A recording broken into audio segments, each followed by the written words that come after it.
At 16, Sara Kruzan killed her pimp and got life in prison.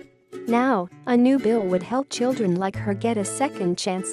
On Thursday, Representative Bruce Westerman, of Arkansas, introduced a federal bill that aims to protect child victims of trafficking or sexual assault who commit crimes against their abusers from spending most of their lives in adult prisons.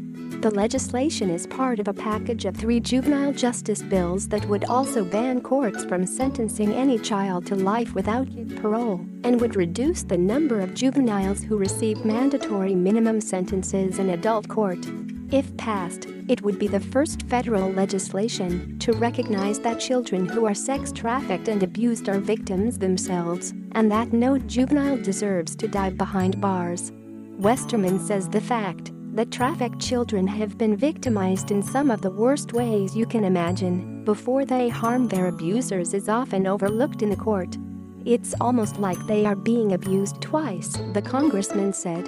They've obviously had their rights infringed upon by traffickers or sexual offenders, and then they are being punished by the justice system for a lot of times what I would classify as self-defense.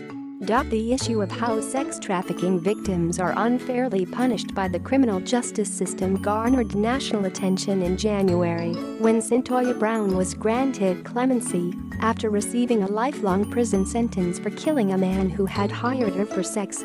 At the time she was 16 and living with a pimp known as Cutthroat who raped her and forced the teenager into prostitution.